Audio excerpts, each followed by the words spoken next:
లేవియకాండము 7వ అధ్యాయము. అపరాధ పరిహారార్థ బలి అతి పరిశుద్ధము. దాని గూర్చిన విధి ఏదనగా, దహనబలి పశువులను వధించు చోట అపరాధ పరిహారార్థ బలి రూపమైన పశువులను వధింపవలెను. బలిపీఠము చుట్టూ దాని రక్తమును ప్రోక్షింపవలెను. దానిలో నుండి దాని క్రొవ్వంతటిని, అనగా దాని క్రొవ్విన తోకను, దాని ఆంత్రములలోని క్రొవ్వును, 2 మూత్రగ్రంథులను, డొక్కలపైనున్న క్రొవ్వును, మూత్రగ్రంథుల మీది క్రొవ్వును, కాలేజం మీది వపను తీసి దానినంతయు అర్పింపవలెను. యాజకుడు యెహోవాకు హోమముగా బలిపీఠం మీద వాటిని దహింపవలెను. అది అపరాధ పరిహారార్థ బలి.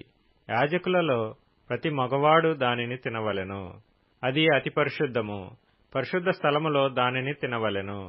పాప పరిహారార్థ బలిని గూర్చి గాని, అపరాధ పరిహారార్థ బలిని గూర్చి గాని విధి ఒక్కటే. ఆ బలి ద్రవ్యము దాని వలన ప్రాయశ్చిత్తము చేయు యాజకుని దగును. ఒకడు తెచ్చిన దహన బలిని ఏ యాజకుడు అర్పించునో, ఆ యాజకుడు అర్పించిన దహన బలి పశువు చర్మము అతనిది, అది అతని దగును. పొయ్యి మీద వండిన ప్రతి నైవేద్యమును కొండలోనే గాని పెనము మీదనే గాని కాల్చినది యావత్తును దానిని అర్పించిన యాజకునిది, అది అతని దగును. అది నూనె కలిసినదే గాని పొడిదే గాని మీ నైవేద్యములన్నిటినీ అహరోను సంతతి వారు సమముగా పంచుకొనవలెను. ఒకడు యెహోవాకు అర్పింపవలసిన సమాధాన బలిని గూర్చిన విధి ఏదనగా, వాడు కృతజ్ఞతార్పణముగా దాని నర్పించినప్పుడు తన కృతజ్ఞతార్పణ రూపమైన బలిగాక నూనెతో కలిసినవియు పొంగనివియునైన పిండి వంటలను, నూనె పూసినవియు పొంగనివియునైన పలచని అప్పడములను, నూనె కలిపి కాల్చిన గోధుమ పిండి వంటలను అర్పింపవలెను. ఆ పిండి వంటలే కాక సమాధాన బలి రూపమైన కృతజ్ఞతా బలి ద్రవ్యములో పులిసిన రొట్టెను అర్పణముగా అర్పింపవలెను.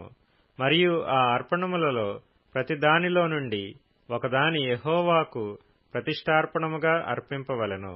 అది సమాధాన బలి పశు రక్తమును ప్రోక్షించిన యాజకునిది, అది అతని దగును. సమాధాన బలిగా తాను అర్పించు కృతజ్ఞతా బలి పశువును అర్పించు దినమే దాని మాంసమును తినవలెను. దానిలోనిది ఏదియు మరునాటికి ఉంచుకొనకూడదు. అతడు అర్పించు బలి మ్రొక్కుబడియే గాని స్వేచ్ఛార్పణయే గాని అయిన ఎడల అతడు దాని నర్పించునాడే తినవలెను. మిగిలినది మరునాడు తినవచ్చును. 3వ నాడు ఆ బలి పశువు మాంసములో మిగిలిన దాన్ని అగ్నితో కాల్చివేయవలెను.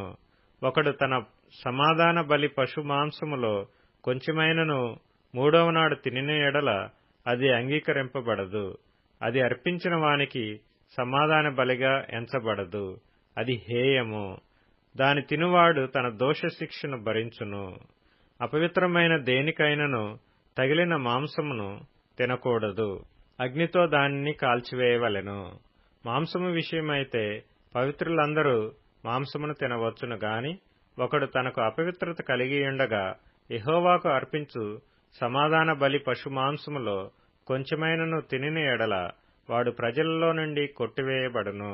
ఎవడు మనుషుల అపవిత్రతనే గాని అపవిత్రమైన జంతువునే గాని ఏ అపవిత్రమైన వస్తువునే గాని తాకి యెహోవాకు అర్పించు సమాధాన బలి పశు మాంసమును తిన్నో వాడు ప్రజలలో నుండి కొట్టివేయబడును.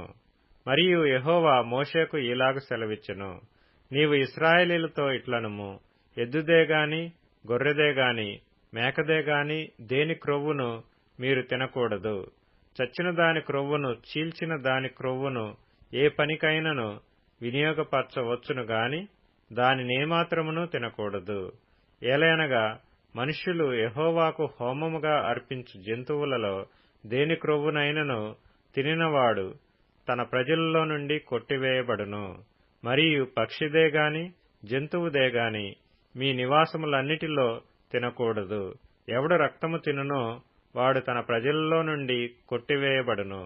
మరియు యెహోవా మోషేకు ఇలాగు సెలవిచ్చెను, నీవు ఇశ్రాయేలీయులతో ఇట్లనుము, ఎవడు యెహోవాకు సమాధాన బలి ద్రవ్యములను తెచ్చునో వాడు ఆ ద్రవ్యములలో నుండి తాను అర్పించున్నది యెహోవా సన్నిధికి తేవలెను. అతడు తన చేతులలోనే యెహోవాకు హోమ ద్రవ్యములను అనగా బోరమీది క్రొవ్వును తేవలెను. యెహోవా సన్నిధిని అల్లాడింపబడు అర్పణముగా దానిని అల్లాడించుటకు బోరతో దానిని తేవలెను. యాజకుడు బలిపీఠము మీద ఆ క్రొవ్వును దహింపవలెను గాని బోర అహరోనుకును అతని సంతతి వారికిని చెందును. సమాధాన బలి పశువులలో నుండి ప్రతిష్ఠార్పణముగా యాజకుని కుడి జబ్బనియ్యవలెను. అహరోను సంతతి వారిలో ఎవడు సమాధాన బలియగు పశువు రక్తమును క్రొవ్వును అర్పించునో కుడి జబ్బ వానిదగును. ఏలయనగా ఇశ్రాయేలీల యొద్ద నుండి అనగా వారి సమాధాన బలి ద్రవ్యములలో నుండి అల్లాడించిన బోరను ప్రతిష్ఠితమైన జబ్బను తీసుకుని నిత్యమైన కట్టడ చొప్పున యాజకుడైన అహరోనుకును అతని సంతతి వారికిని ఇచ్చియున్నాను. వారు తనకు యాజకులగునట్లు యెహోవా వారిని చేరదీసిన దినమందు యెహోవాకు అర్పించు హోమ ద్రవ్యములలో నుండినది అభిషేకమును బట్టి అహరోనుకును అభిషేకమును బట్టియే అతని సంతతి వారికిని కలిగెను. వీటిని ఇశ్రాయేలీయులు వారికియ్యవలెనని యెహోవా వారికి అభిషేకించిన దినమున వారి తరతరములకు నిత్యమైన కట్టడగా నియమించెను. ఇది దహన బలిని గూర్చియు అపరాధ పరిహారార్థపు నైవేద్యమును గూర్చియు పాప పరిహారార్థ బలిని గూర్చియు అపరాధ పరిహారార్థ బలిని గూర్చియు ప్రతిష్ఠార్పణమును గూర్చియు సమాధాన బలిని గూర్చియు చేయబడిన విధి. ఇశ్రాయేలీయులు యెహోవాకు అర్పణములను తీసుకొని రావలెనని సీనాయి అరణ్యములో ఆయన ఆజ్ఞాపించిన దినమున యెహోవా సీనాయి కొండ మీద మోషేకు అలాగుననే ఆజ్ఞాపించెను.